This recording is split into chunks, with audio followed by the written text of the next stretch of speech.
tengo el placer de presentarles a nuestro destacado ponente, el señor José Antonio Pasadas. El señor Pasadas es actualmente el secretario de Acción Sindical de UGT-FICA. Es además un reconocido experto con más de 15 años de experiencia en la materia.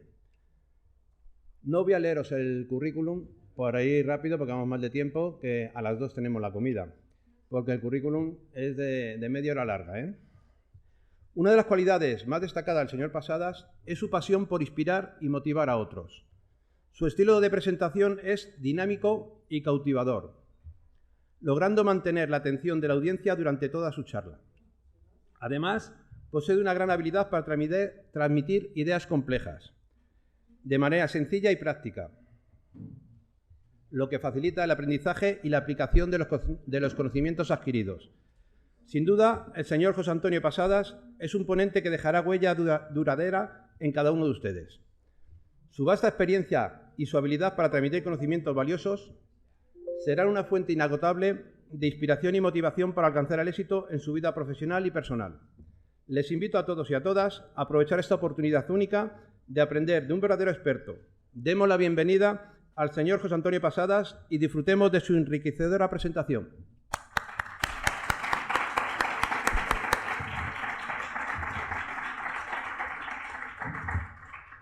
Muchísimas gracias. Yo con la presentación digo, ¿quién debe de venir hoy? Bueno, sí. Bueno, muchas gracias por la presentación tan generosa. Bueno, yo al final soy un compañero más de la ejecutiva de FICA, de la Federación Estatal, y bueno, con muchos de vosotros pues nos vamos cruzando por los pasillos y no tengo la suerte de poder conoceros, pero bueno, pues me alegro de poder estar aquí con todos y todas vosotros. Primero, estaba previsto que al principio, cuando se hizo el diseño, que pudiera participar en la jornada nuestro secretario general, Mariano, pero no ha sido posible por motivos de agenda y bueno, y entonces me pidió pues que pudiera... ¿Sí? ¿Ya funciona? ¿Sí? Perfecto. Que pudiera participar, primero agradecer pues a UGT Madrid y a la Complutense pues el que hayáis tenido a bien contar con nosotros y trasladaros un saludo de la Comisión Ejecutiva Federal. Pues a ver si funciona la presentación. Sí. Bueno, a ver, he preparado una pequeña presentación que dispondréis de ella, lo digo porque no hace falta que estéis haciendo fotos si no queréis y que podáis prestar atención un poco a la explicación. Es difícil hacer un análisis del panorama que actualmente tenemos en la industria. Si tuviéramos que definirlo, yo creo que la definición sería incertidumbre. Lo que nosotros vemos desde la Federación es esa incertidumbre que en determinados sectores y subsectores estamos viviendo por una serie de circunstancias que bueno, pues que están afectando a la sociedad en su conjunto y particularmente a la industria. De algunos de ellos seguro que lleváis toda la mañana hablando. Carmen ha hecho también una explicación de algunos de los temas que yo tenía previsto comentar, por tanto, creo que lo que voy a hacer es un poco completar aquella información que veo que no se ha dado o que conviene que un poco la centremos más en las políticas que estamos llevando a cabo o presionando desde la Federación para que se lleven a cabo en nuestro país. Entonces, haré una pequeña introducción, algunos datos generales, un DAFO de la doble transformación verde y digital, que, como se está diciendo, tiene una afectación fundamental en la industria, algo sobre políticas industriales, los retos de futuro y algunas conclusiones. Aquí, cuando hablamos de la transformación verde y digital, Cándido Méndez hace el símil de las 3Ds. Habla del triángulo que tendría que haber entre derechos, descarbonización y digitalización. Es decir, ya no se entiende las políticas ni se entiende la sociedad en su conjunto si no tenemos en cuenta estos tres factores. Por supuesto, nosotros incidimos mucho en el de los derechos. Pues bien, algunos de los temas que están pasando, ¿no? Como os decía, yo creo que estamos en un momento crucial donde hay un cambio de modelo para convertir la economía española en una economía más sólida y resiliente. Y eso solamente se hace o se puede hacer si se apuesta por un modelo industrial claro.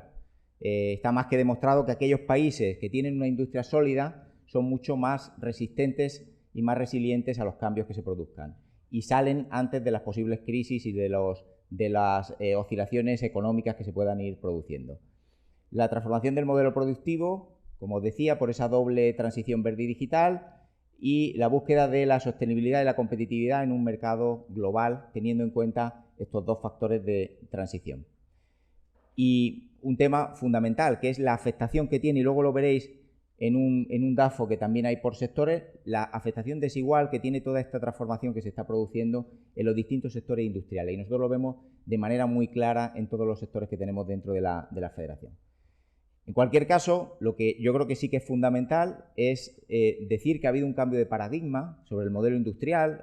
Partíamos de un modelo que económicamente nos decían que la mejor política industrial era la que no se hacía, es decir, que había que dejar que el mercado actuara, y hemos pasado a que hay una apuesta, yo creo que decidida por parte de la Unión Europea y del gobierno, al menos del gobierno actual, por potenciar la industria.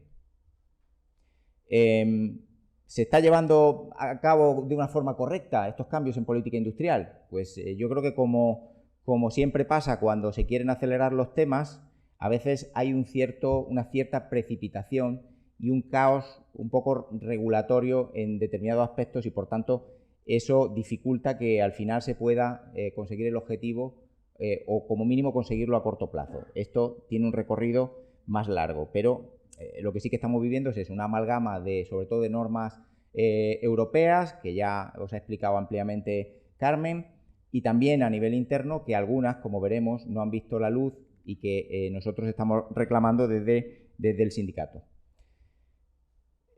Luego, dentro de los distintos Estados miembros hay distintas políticas industriales, por tanto esto a veces entra en colisión, a pesar de que tengamos unas normas europeas que lo que intentan es homogeneizar o estandarizar o marcar unas reglas mínimas.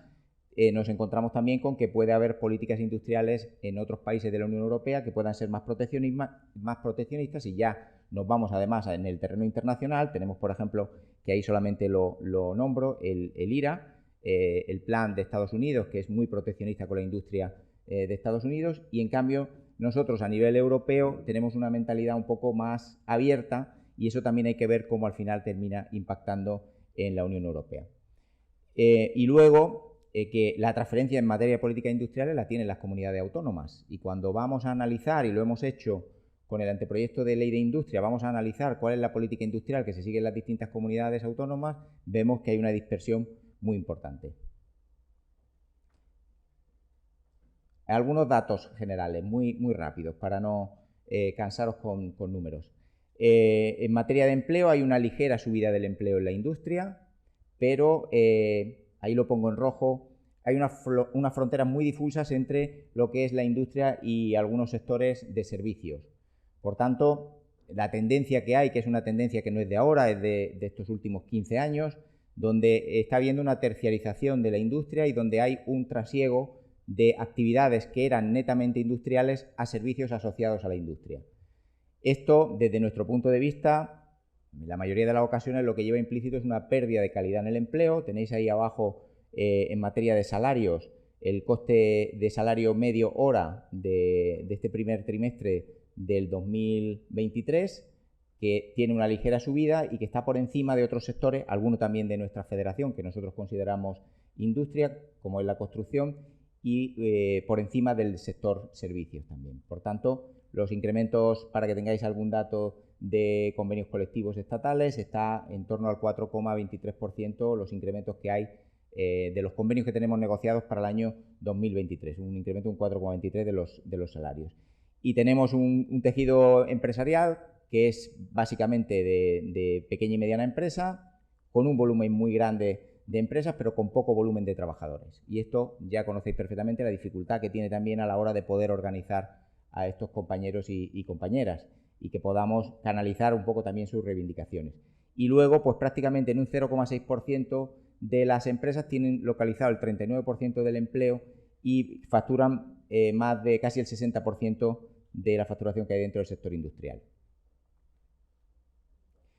Bien, esta diapositiva yo creo que es importante para que podamos ver cómo todo lo que es la transformación verde y todo el impacto medioambiental, cómo se traslada a la economía. Esto es del foro de Davos.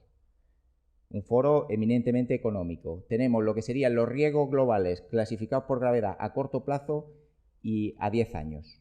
Todo lo que hay en verde son riesgos medioambientales. Fijaros cómo tenemos muchos riesgos medioambientales a 2 años, pero cómo ocupan las primeras plazas en los próximos 10 años. ¿Qué quiere decir? Pues que esa preocupación medioambiental ya va más allá de ese activismo que parecía que era un activismo verde, sino que ahora la propia economía es la que está viendo que se tienen que tomar medidas. Si hacemos un DAFO para ver claramente cuáles serían las debilidades, las amenazas y las oportunidades que nos trae esta transformación verde y digital. Fundamentalmente me voy a centrar en esto, que es lo que más impacto tiene hoy día o está teniendo ya en la industria y va a tener mucho más a futuro. Debilidades, no tenemos un pacto de Estado por la industria, es una reivindicación que en estos últimos años estamos, desde la Federación estamos encabezando.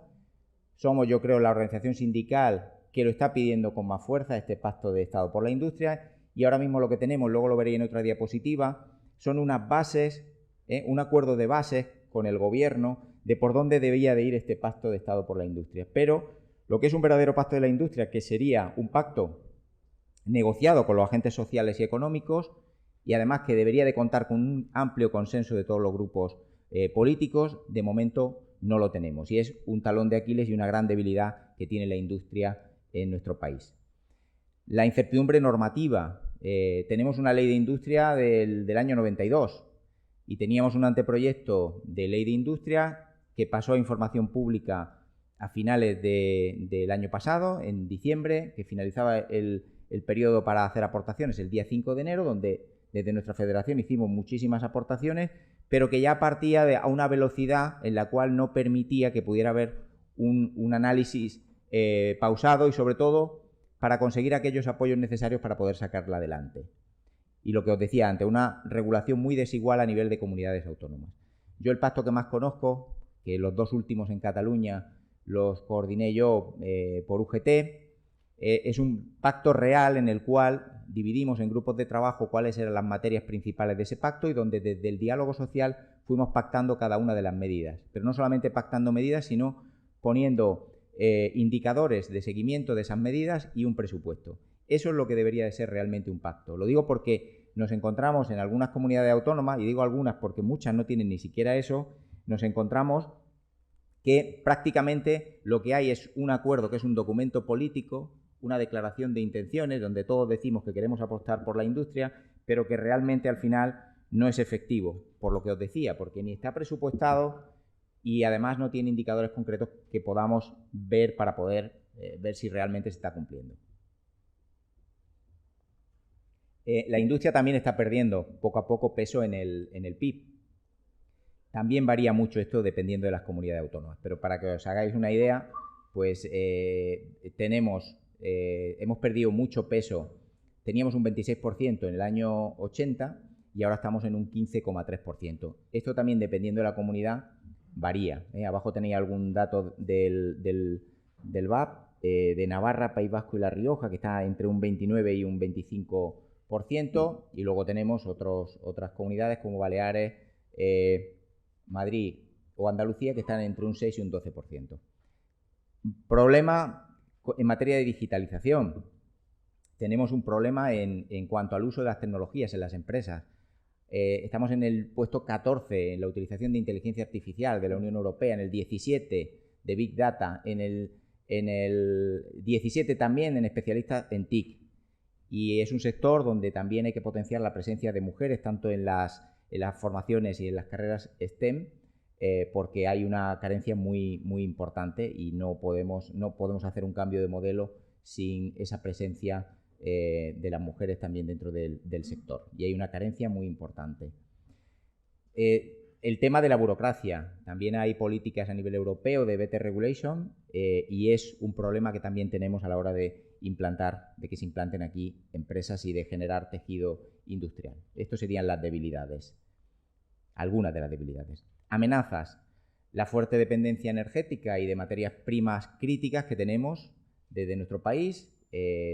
Tenemos la necesidad de hacer una electrificación muy importante de las empresas en la industria y tenemos una dependencia muy grande todavía de petróleo y de gas natural.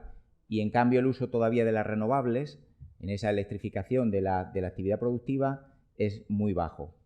Sobre todo en actividades que son lo que nosotros llamamos son primarias, como es la siderurgia, que genera materias primas para otros sectores industriales y donde tienen son electrointensivas y donde hay un problema de competitividad muy importante que está lastrando y se está llevando por delante algunas de las empresas importantes que teníamos en este país.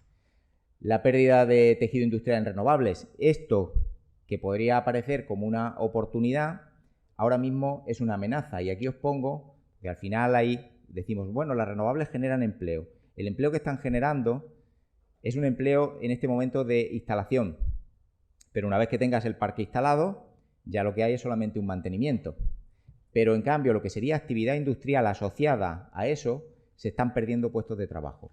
Desde el año 2020, la cifra que tenemos datada solamente teniendo en cuenta empleos directos en estas 3 empresas industriales del sector de renovables son de 1.269 puestos de trabajo. Y además ahora, seguramente en breve se va, bueno, ya están diciendo que General Electric a nivel europeo plantea también 300 y pico despidos y ojalá no, pero seguramente también nos va a afectar a nuestro país.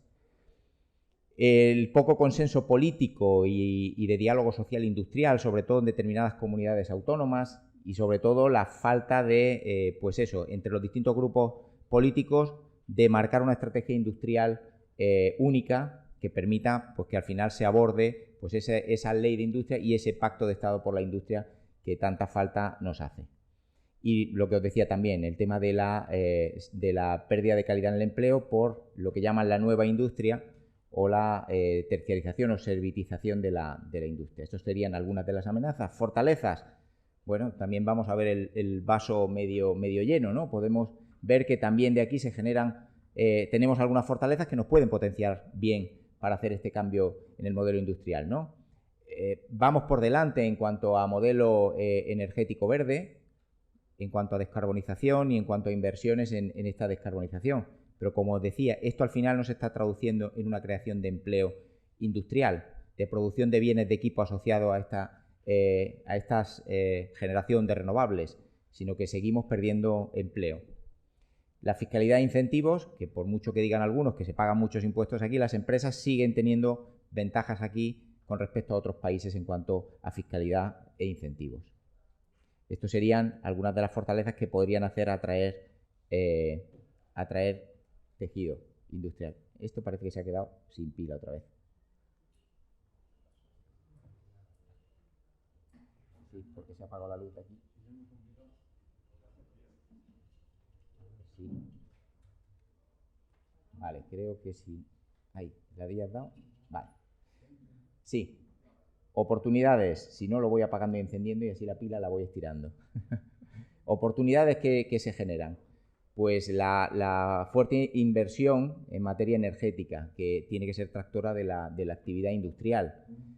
El cierto consenso que sí que existe en lo que serían las bases de ese pacto de Estado por la industria. Aquí tenéis cuáles son las bases de ese pacto que pactamos a través del foro de alto nivel con el Ministerio, que era sostenibilidad, digitalización, innovación, capital humano, regulación, crecimiento empresarial, financiación, energía, logística, internacionalización y la participación a través de los agentes sociales y económicos a través del foro de alto nivel.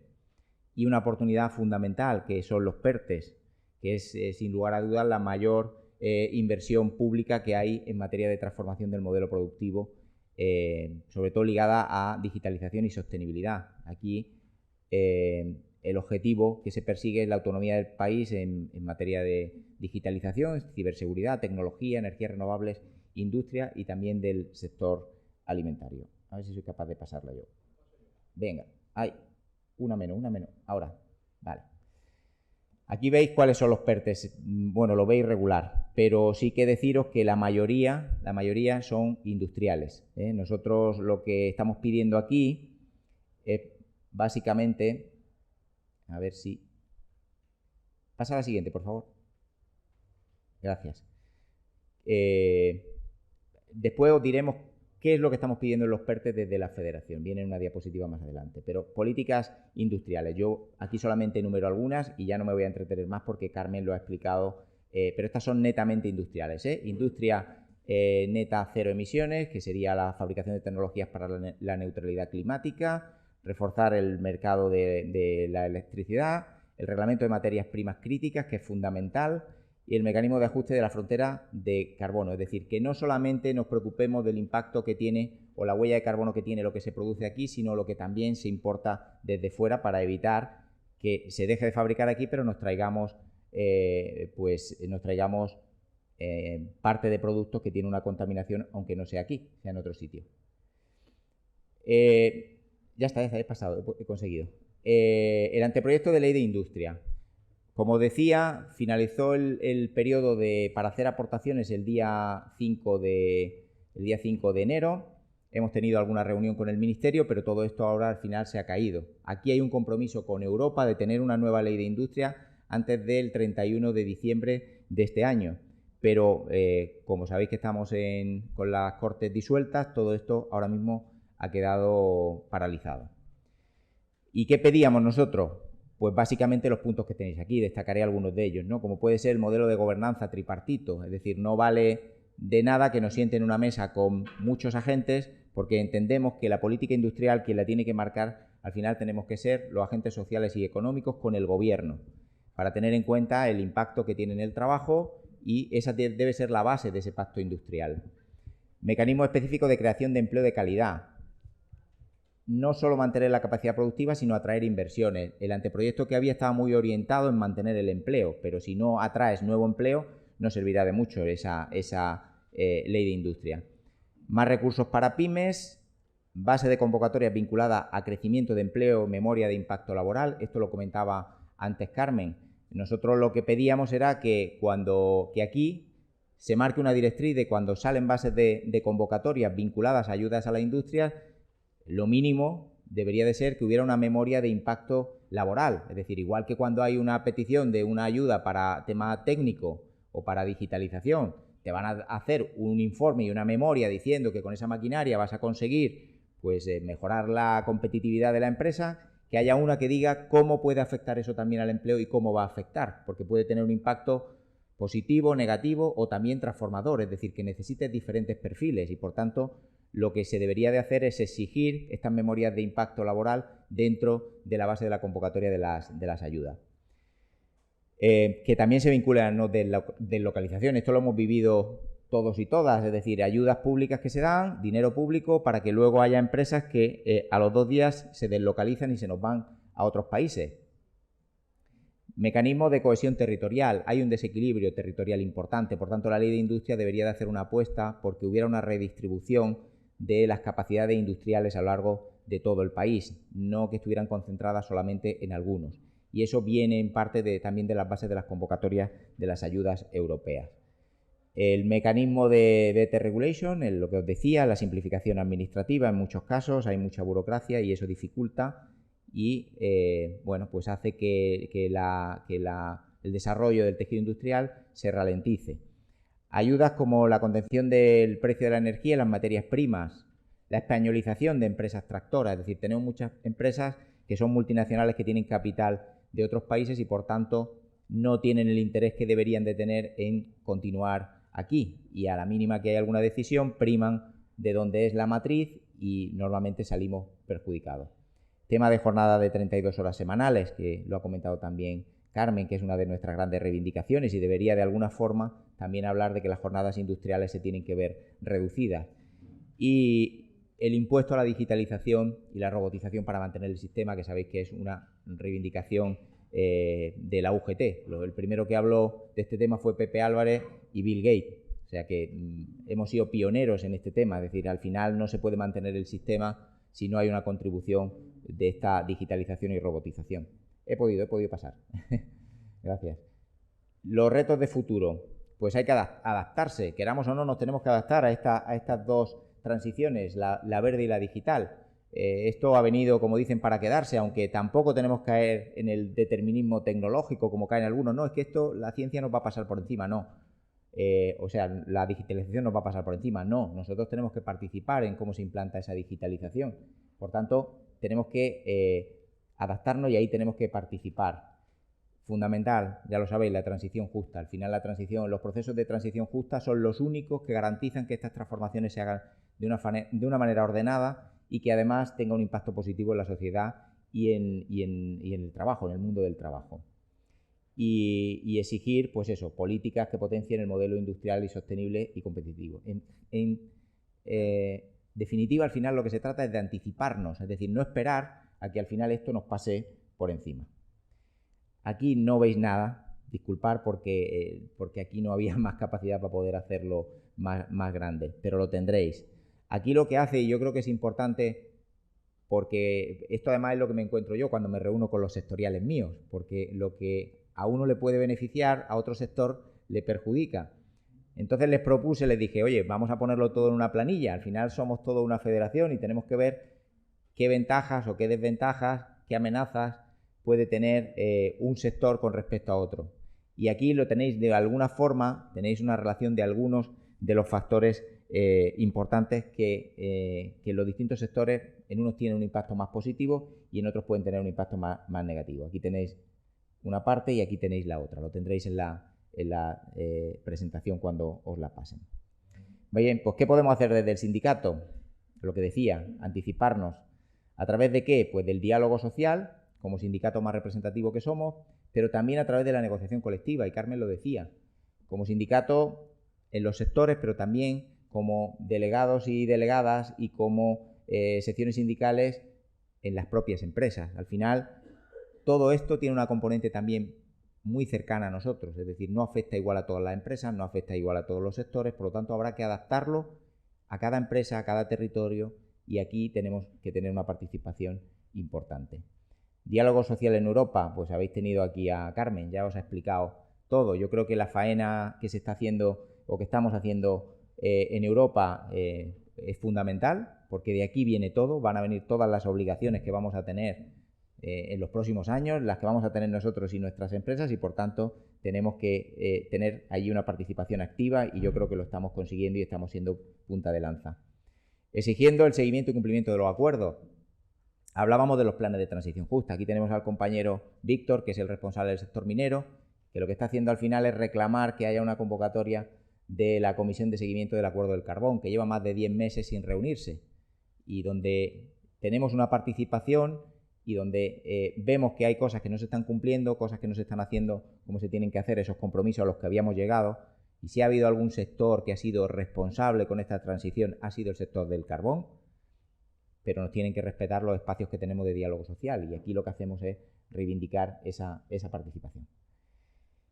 Y lo que os decía de los PERTES, pues nosotros desde la Federación, nuestro secretario general no para de pedir más y más y más y más participación en los PERTES. Es una cantidad ingente de dinero para este cambio del modelo, pero que no se está haciendo con la participación sindical que se debería. ¿Cuáles son las reivindicaciones que tenemos? Pues lo que os decía, la participación en el seguimiento porque ya hay muchos que están en marcha. Algunos todavía se están elaborando, pero hay muchos que están en marcha. Entonces necesitamos información de las empresas y de los centros de trabajo que son beneficiarios de esas ayudas. Necesitamos la información de los proyectos y el importe que se ha adjudicado y el periodo de tiempo que hay para su ejecución. Si no, no podremos hacer seguimiento, no a través de la Federación, sino a través también de los territorios y de todos y todas vosotras. La participación en la elaboración de las bases.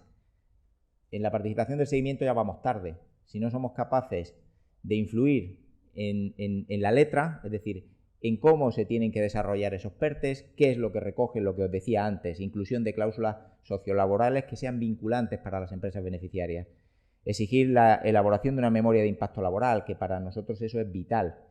Y exigir también la participación en el seguimiento y la implementación de los sindicatos y de la representación legal de las personas trabajadoras, que es fundamental. Y como os decía antes Carmen, y esto tiene que venir de Europa, pero desde aquí ya lo podemos exigir. Yo os puedo decir, como os comentaba antes, que en Cataluña fuimos capaces de introducir cláusulas sociolaborales dentro de las bases de las convocatorias en materia industrial. y están funcionando, porque además establecemos también penalización en el caso de que haya incumplimiento por parte de las empresas, y eso hay un mayor nivel de compromiso de esas empresas a través de esos fondos públicos también con los trabajadores y con las trabajadoras. Y la negociación colectiva, pues bueno, es fundamental. Tenemos además un apartado específico ahora en el 5º ANC sobre transición tecnológica, digital y ecológica. Tenemos una magnífica guía comentada sobre la aplicación del ANC, y esto debe ser una herramienta no solamente para la industria, sino para todos los sectores. Y como no tenemos mucho tiempo, si ahora en un turno de palabras podemos comentar aquello que creáis, ¿vale? Gracias.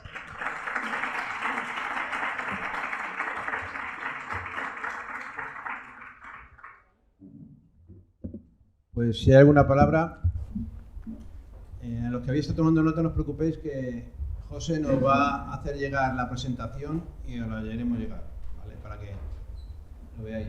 No hay ninguna palabra, no hay ninguna pregunta. No me creo que esté tan claro. O tenemos mucha hambre.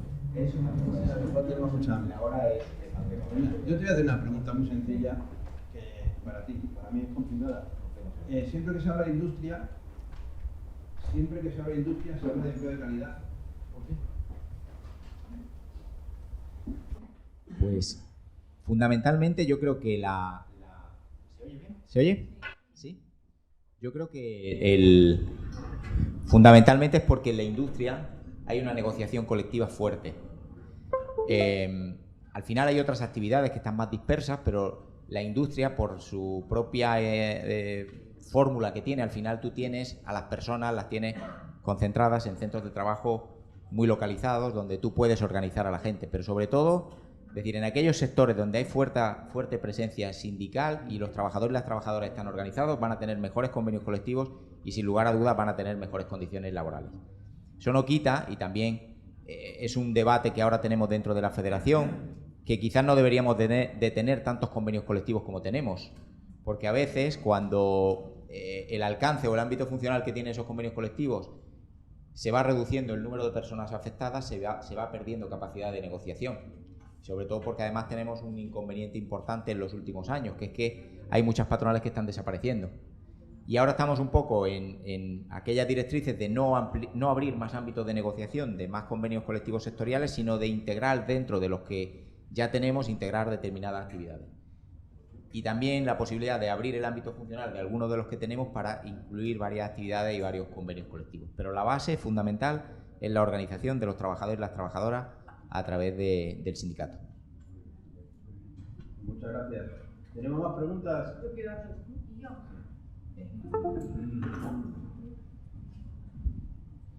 Yo quería preguntaros, y además aprovecho que estáis los dos en la mesa, en cuanto a la situación del plan de industria que tenemos en la Comunidad de Madrid, que creo que poner en conocimiento a todos los oyentes que estamos aquí presentes, en qué consiste, qué objetivos, efectivamente cuando se negoció, hacia dónde iba, y que sinceramente en este momento lo tenemos más que parado.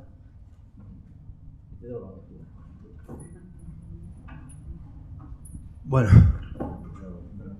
con respeto del secretario de Acción Sindical de FICA, a mí me tocó estar a la mesa negociando, y fue un convenio con mucha ilusión, con muchas ganas, en el cual se dotó de muchas herramientas para reactivar la industria. En la Comunidad de Madrid el PIB que refiere a la industria es del 15%. Entendemos, si hablamos de empleo de calidad, como se ha hablado, que la industria, y que solo el 15% del PIB de la Comunidad de Madrid sea de industria, pues nosotros vimos una oportunidad de relanzar la industria. En la Comunidad de Madrid lo que apuesta es por el sector servicios. Al final nos convertimos en el geriátrico de Europa, en el turismo, en el comercio como si fuera un motor, cuando no es una industria de calidad, no hay contratos con jornadas de calidad, no tiene horarios de calidad. Entonces, apostamos desde UGT por el plan industrial. Nos llama la decepción de que no se aplicó el plan de industria. No se le dotó económicamente dinero, y con lo cual, si un plan no le dota de dinero, el plan está muerto. Y es nuestra reivindicación que hacemos. Siempre sabes que en UGT Madrid estamos con FICA pidiendo a los consejeros, pidiendo que se active el plan de industria. Es un plan que entendemos que está bien, lo único que hace falta es dotarle de dinero, dotarle de medidas económicas y que empiece a funcionar.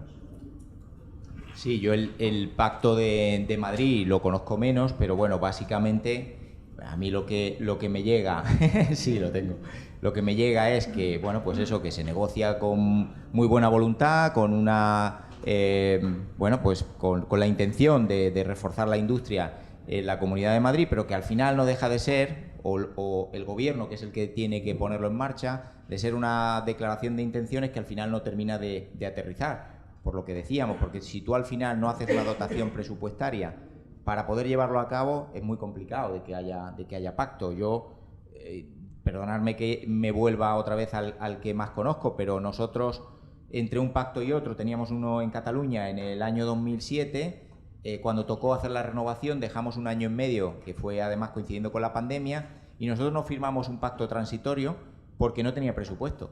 Y la línea roja de nuestra organización, la línea roja de UGT, era que sin presupuesto no había pacto y que nosotros no íbamos a pactar solamente la columna de las medidas sin que la dotación presupuestaria estuviera garantizada. Y en ese caso, en ese momento, había una consejería, que era la que llevaba industria, que es la de empresa y trabajo, que sí que quería ponerle dotación presupuestaria, pero no tenía el visto bueno de la parte económica. Y dijimos que si no tenía el visto bueno, no pactábamos, y ahí lo bloqueamos. Y yo creo que aquí ese es el punto en el cual tenemos que ponernos duros, tenemos que ponernos serios. Ese más lo que son los indicadores de seguimiento del pacto, donde haya una participación continua en el seguimiento, que podamos hacer una evaluación y además que podamos incluso modificar las propias medidas o la prioridad de esas medidas que tenemos y mover presupuesto de aquellas medidas o de aquellas actuaciones que no se hayan llevado a cabo, porque a veces se hacen con muy buena voluntad pero no hay demanda y te sobra presupuesto en unos sitios que puedes utilizar en otros. Por lo tanto, yo creo que esa es la base. Y una anécdota, por ejemplo, del Pacto de Andalucía. El Pacto de Andalucía, nosotros en Cataluña en ese momento cogimos un indicador que había de calidad en el empleo, porque nos parecía que era interesante que en el apartado laboral del pacto apareciera, precisamente por apostar por la calidad, coger una serie de indicadores de calidad en el empleo, temporalidad, salarios, una serie, y hacer como una especie de coctelera y tener un índice. Pues ese índice que aparecía en el Pacto de Andalucía, pues no lo habían puesto en marcha. Y hace cuestión de un par de meses me llamó el compañero de Andalucía y me preguntó que cómo lo habíamos hecho en Cataluña. Digo, pues si en Cataluña hicimos una copia del vuestro. Y ellos no lo habían desarrollado. Es decir, esto requiere no solamente el trabajo de la negociación, que os puedo asegurar que es tortuoso y duro, sino un seguimiento constante de este tema y denunciar públicamente cuando no se haga y tener un gobierno que apueste por eso. Que también es muy importante. Como decía José Antonio, hace falta voluntad política, no la hay aquí. Aquí se supone que había presupuesto, había 13 millones detrás de esto y curiosamente la presidenta anunciaba en septiembre que habían invertido 5 millones en tema industrial y nosotros no sabemos dónde. Me imagino que en los polígonos habrá cambiado las bombillas, pero poco más. A mí me interesa solo una cuestión por tenerla anecdótica, ¿no? La ley de industria actual es, para que me recordaras el año, no sé si es del año 94 o 92. Y me preocupa el tema de los PERTEs. Aquí se ha fabricado dinero para realmente poder impulsar y salir de la crisis pandémica y de la crisis que tenemos para poder fortalecer la economía. Si no tenemos conocimiento de dónde está destinado, a qué empresas está llegando ese dinero, ni tenemos conocimiento del impacto, la realidad es que Europa se está endeudando o cómo se digo yo, a alguien se le justificará, no se nos justifica a nosotros como agentes sociales, pero a alguien se le tendrá que justificar este dinero. Y entiendo que esto al final es dinero público que podrá ser expuesto a consulta pública, ¿no? Y mi duda es un poco cómo se puede hacer el seguimiento si no nos dan el papel activo que necesitamos tener. Sí. El seguimiento que ahora mismo nos están dejando hacer de los PERTEs es que no diría ni cada 6 meses, cada 8 meses o así, nos llaman, llega a la Confederación una convocatoria en la cual nos ponen una presentación de un PowerPoint con la persona, con ¿cómo le llaman? La persona que se encarga de articular el PERTE y nos explican un poco cómo está y el seguimiento que hay. Pero eso no nos vale, porque eso no nos permite tener saber si realmente se está produciendo. Y hay una falta de información que nosotros ya se lo hemos dicho en el Ministerio, hay una falta de información pública sobre ese dinero que es dinero público. Yo no me atrevería a decir que hay un oscurantismo en este tema, pero sí que debería de aparecer de forma clara que cuando hay una adjudicación de unos fondos económicos a determinados proyectos, que aparezca una mínima información de esos proyectos. Sobre todo que podamos localizar allí donde están esos proyectos y que a través de la gente nuestra en el territorio podamos decir, oye, en la empresa tal, que está en el polígono tal, hay una ayuda de no sé cuánto para hacer este proyecto. Comprueba de que eso se esté haciendo.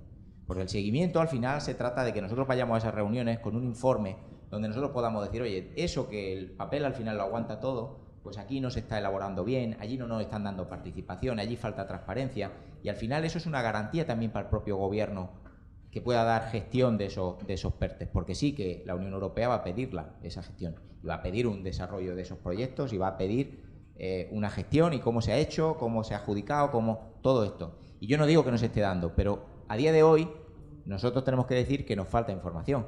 Y a nivel de federación todavía nos falta más información. Nosotros lo que hemos hecho ha sido asignar a personas responsables de los distintos sectores que se ven afectados por esos PERTES para que tengan una participación activa, porque ellos son los que tienen los responsables sectoriales en los territorios, ellos son los que conocen a los delegados y delegadas que tenemos en las distintas empresas, y donde no tengamos habrá que llegar, y también habrá que decir que a lo mejor no se tiene que dar una ayuda pública a una empresa que a lo mejor no tiene representación porque ni siquiera apuesta o porque incluso ha puesto palos en las ruedas para tenerla.